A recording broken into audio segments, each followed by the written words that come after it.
श्री महाप्रज्ञ गुरवे नमः। जिसके सांसों में रहता है शाश्वत शांति का स्पंदन, उस महाप्रज्ञ को वंदन, उस महाप्रज्ञ को वंदन। सत्य अहिंसा अनेकांत को अर्पित जिसका तन मन, उस महाप्रज्ञ को वंदन, उस महाप्रज्ञ को वंदन। जिसके सांसों में रहता है शाश्वत शांति का स्पंदन, उस महाप्रज्ञ को वंदन, उस महाप्रज्ञ को वंदन।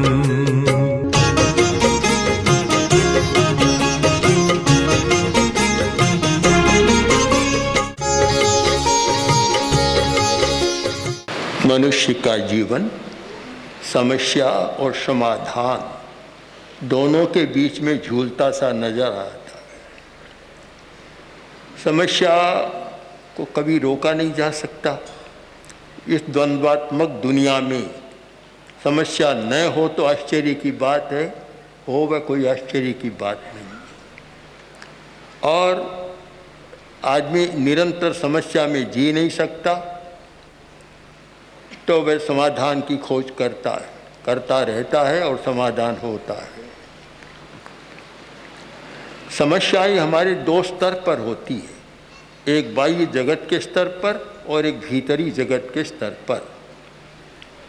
मुझे लगता है कि बाह्य जगत के स्तर पर होने वाली समस्याओं को सुलझाने के लिए जितना प्रयत्न होता है, उतना अंतर जगत के स्तर पर होने वाली समस्याओं को सुलझाने का उतना प्रयत्न नहीं होता। शायद समस्या की जड़ यह है।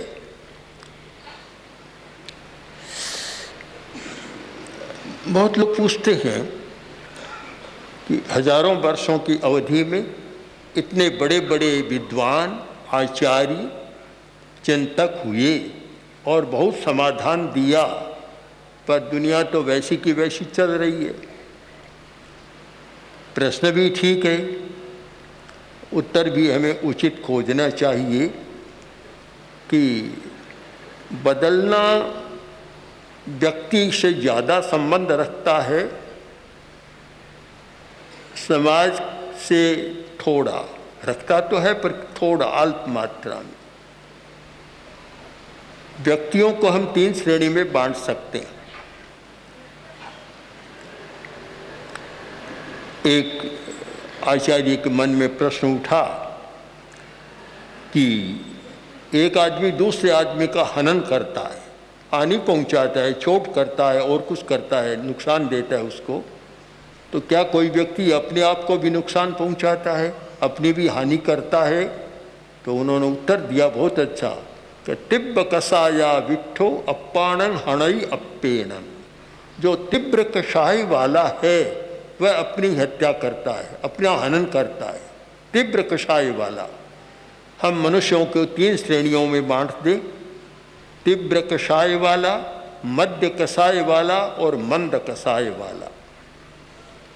अब जब परिवर्तन की बात आएगी, बदलने की बात, वह हमें देखना होगा कि जिसका कषाय तीव्र है, कषाय एक पारिभाषिक शब्द है, हमारा जितने इमोशंस, पेशेंस या जितने जो अंतर के भाव हैं वे सब कषाय शब्द के द्वारा वाच्य होते हैं। कषाय क्रोध, अहंकार, माया, कपट, लोभ, भय, घृणा, वासना आदि आदि जो भाव हैं वे सब कषाय हैं। यानी हमारा भाव या मन रंगा हुआ रहता है, कसेला रहता है या रंगा हुआ रहता है और रंगीन चश्मा लगा हुआ रहता है। तो ये हमारे भाव कषाय। जिस व्यक्ति का कषाय तीव्र होता है, क्रोध आ गया तो इतना तेज आया कि चट्टान की लकीर की भांति जो मिटता भी नहीं, जीवन भर गांठ खुलती नहीं। और एक क्रोध ऐसा भी होता है जो मिट्टी की रेखा के समान आता है, थोड़ी देर बाद, घंटा 2 घंटा बाद बराबर हो जाता है। एक ऐसा होता है जो बालू की रेखा के समान, रेत में कोई लकीर खींची, थोड़ी हवा चली, 2 मिनट में साफ। और एक क्रोध ऐसा होता है जो जल में लकीर के समान, आया और गया, बस समाप्त है। तो ये हमारी 4 प्रकृतियां क्रोध सब में लागू होती है कि एक तीव्र तर होता है, एक तीव्र होता है, एक मध्य होता है, एक मंद होता है। अब इस पर सारे मानवीय व्यवहार का विश्लेषण करें तो पता चलेगा कि तीव्र कषाय वाला है, उससे बदलना बहुत कठिन होता है, लगभग असंभव जैसा होता है। उसका दिमाग की रचना भी वैसी होती है, पूरी बात को सुनता भी नहीं, समझ भी नहीं पाता, और वह बदलने की बात ही नहीं करता। ऐसे 10-20% लोग होते हैं तीव्र कषाय वाले, उन्हें कभी बदला नहीं जा सकता। उनके लिए तो केवल बस अपराध करें तो सरकारी दंड, पुलिस का दंड, बस यही काम देता है। उनको संयम की बात समझाएं, शायद समझ में भी नहीं आता। तो दूसरी श्रेणी के लोग हैं जिनका कषाय मध्यम है, तीव्र भी नहीं, मंद भी नहीं, मध्यम कोटि का है। उन लोगों को प्रयत्न के द्वारा बदला जा सकता है, और उनका वह जो कषाय या क्रोध आदि होता है वह मिट्टी की रेखा के समान होता है, जो थोड़े प्रयत्न से ही उसको साफ बराबर किया जा सकता है। हम कोई भी यह दम न करे कि धर्म के द्वारा आदमी बदल जाएगा, और आज के धर्म के द्वारा तो बदलना मुझे कठिन लगता है। एक प्रेस कॉन्फ्रेंस पे पूछा गया कि इतने धर्म और इतने धर्म गुरु आदमी बदलता क्यों नहीं है, तो मेरा साफ उत्तर था कि वर्तमान में जो धर्म चल रहा है उससे अगर आप बदलने की बात करें तो निराशा के सिवाय हाथ में कुछ नहीं आएगा। जिस धर्म के साथ नैतिकता का अनुबंध नहीं है वहाँ बदलने की बात नहीं आ सकती। जिस धर्म के साथ सांप्रदायिक कट्टरता है, जातिवाद की कट्टरता है और ये व्यावसायिक दुर्बुद्धि है, उसे बदलना बड़ा कठिन होता है।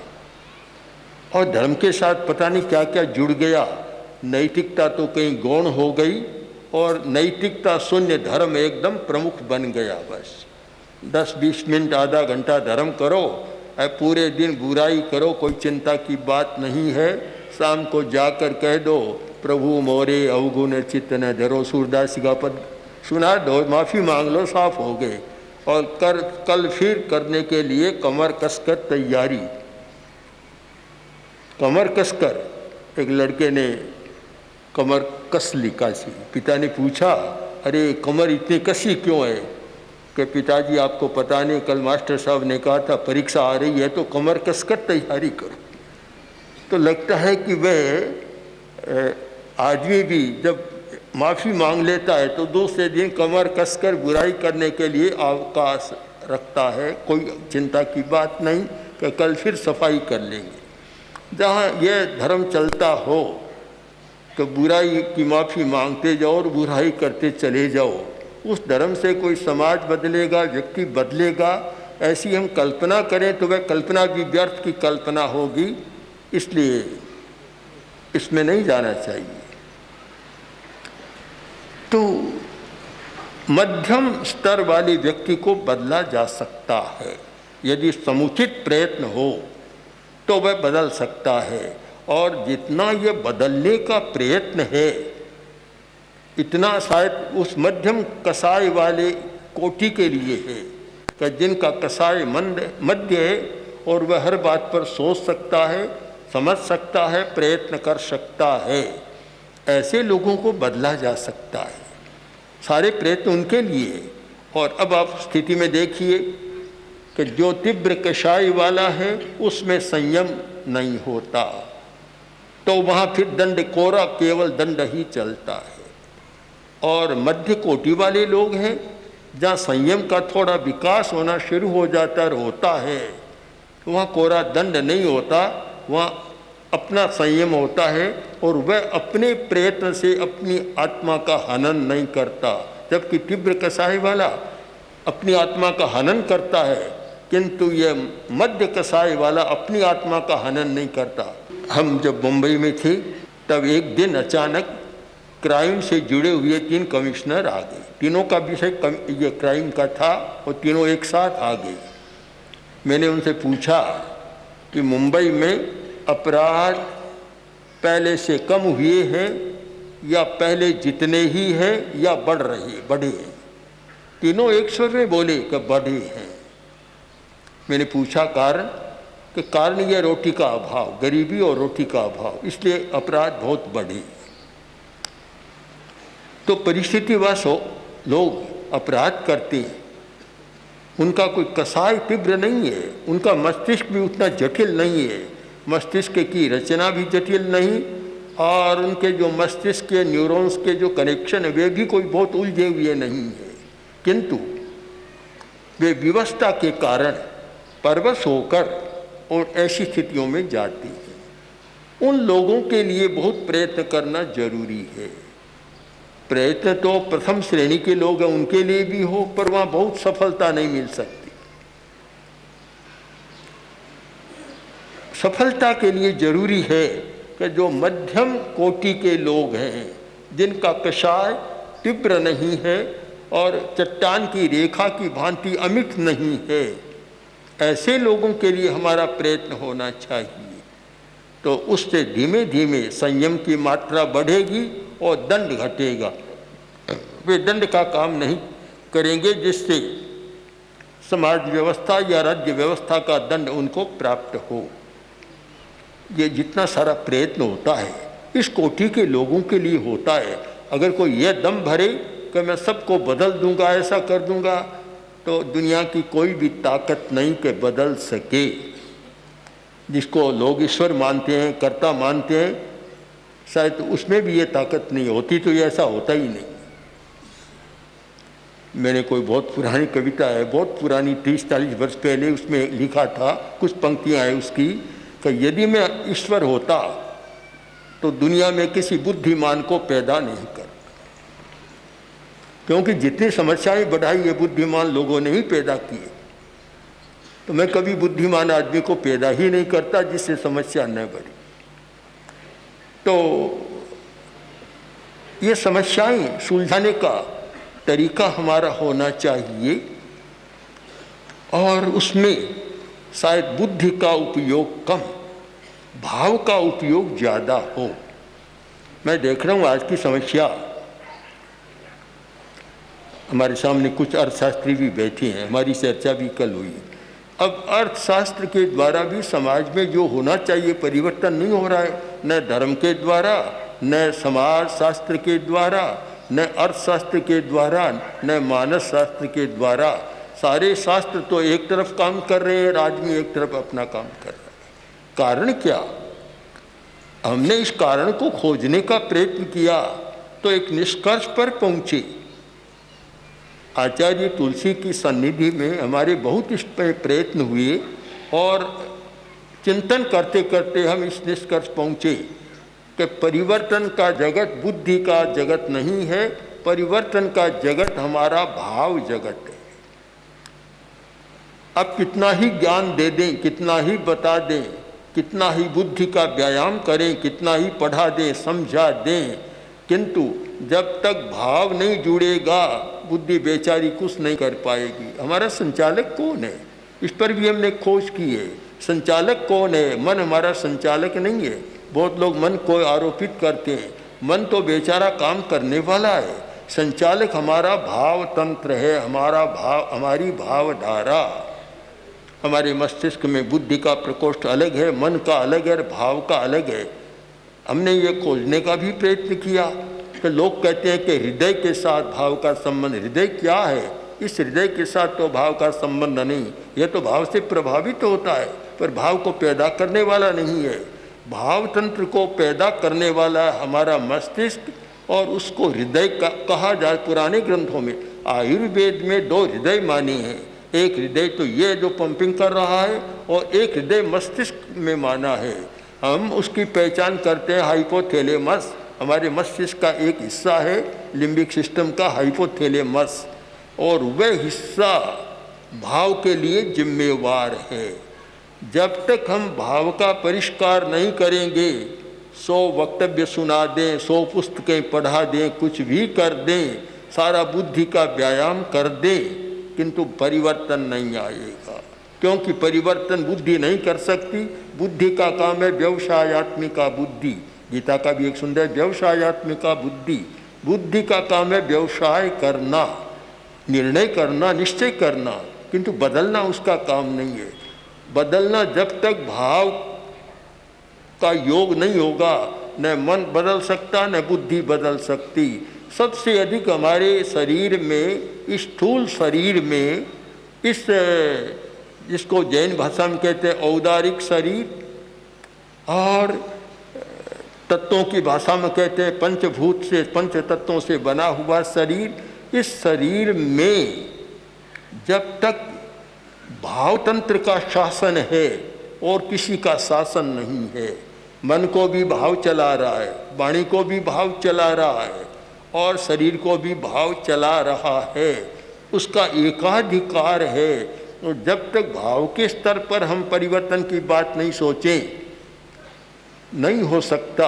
और इसीलिए प्रश्न होता है कि इतना पढ़ा लिखा आदमी ऐसा काम कर दिया। अरे पढ़ा लिखा ज्ञान के स्तर पर था, भाव के स्तर पर तो वह अनपढ़ ही था।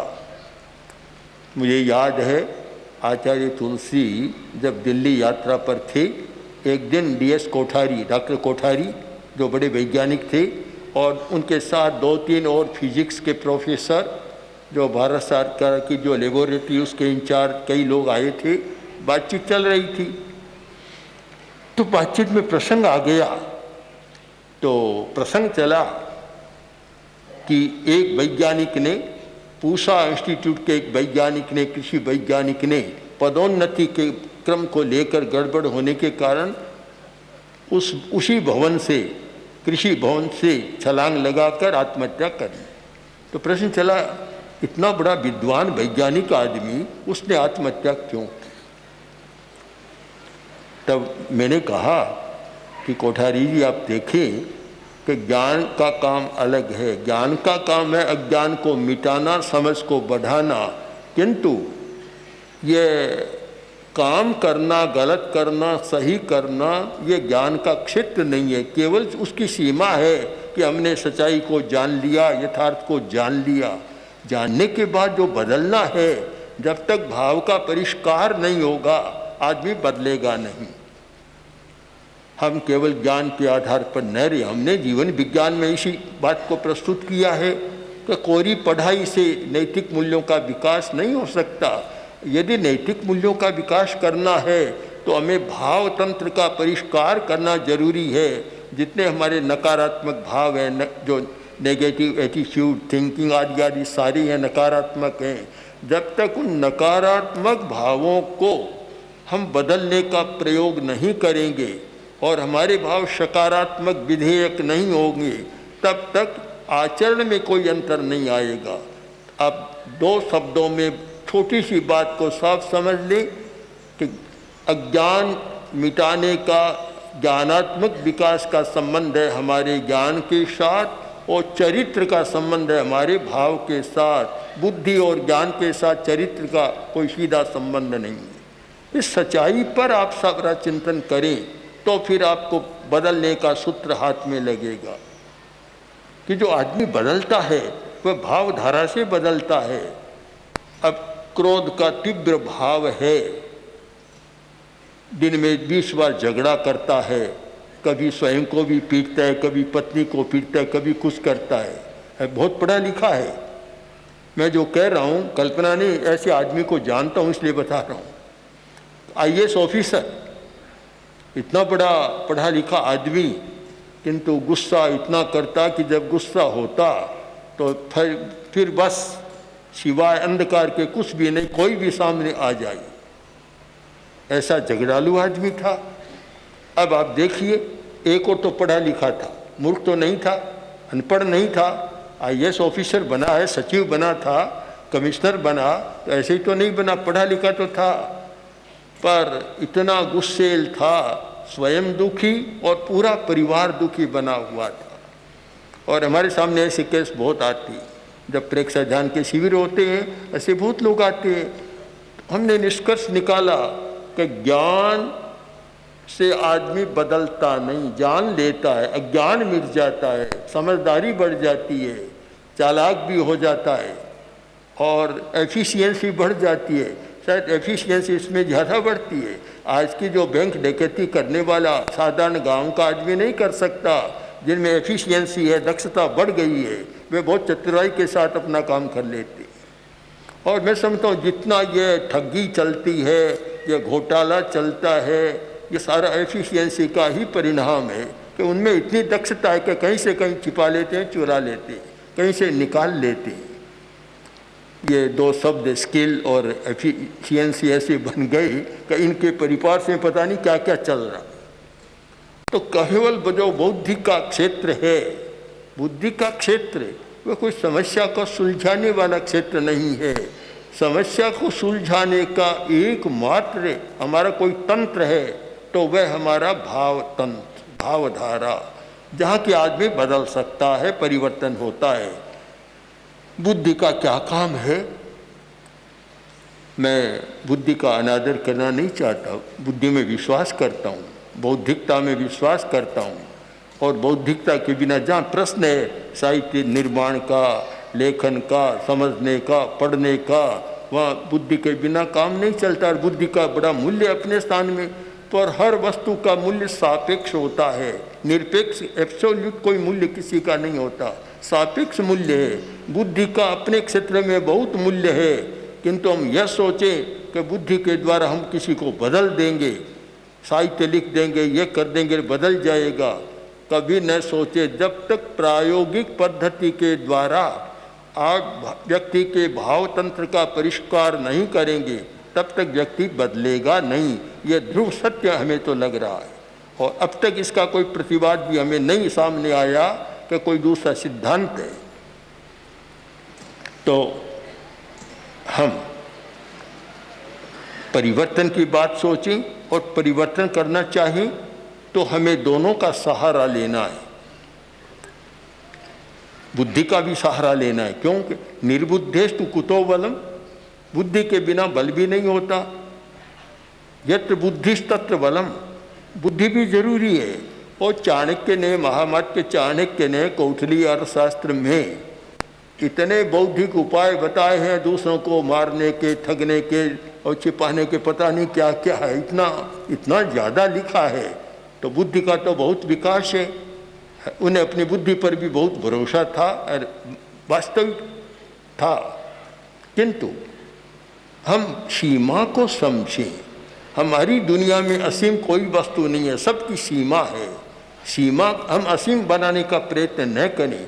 बुद्धि को बुद्धि की सीमा तक रहने दें और फिर दूसरी सीमा है भाव की। भाव की सीमा में भी हम भाव की बात करें, क्योंकि जो परिवर्तन होता है वह भीतर से होता है और उसके लिए भाव जिम्मेवार। और भाव का पूरा एक तंत्र हमारे भीतर बना हुआ है। हमारा सूक्ष्म शरीर, हमारा सूक्ष्मतर शरीर, जो हमारी सटल बॉडी, सटलेस्ट बॉडी आदि आदि, जो एक पूरी श्रृंखला है जहाँ से कि सारे ये स्पंदन आते हैं और जिनके आधार पर आदमी काम करता है। तो भाव का परिष्कार, जो मध्यम श्रेणी के लोग हैं उनके भाव का परिष्कार प्रयत्न के द्वारा किया जा सकता है, क्योंकि उनका कसाय तीव्र नहीं है, पत्थर की रेखा जैसा या पत्थर के खंभे जैसा नहीं है। तीसरी कोटि के लोग जो मंद कसाय वाले, उनके लिए तो बहुत सरल बात है। जो मंद कसाई वाले हैं, बस उनको तो एक इशारा मिले, इतने में परिवर्तन। अब देखिए कसाई क्या है? हमारा भावात्मक संसार।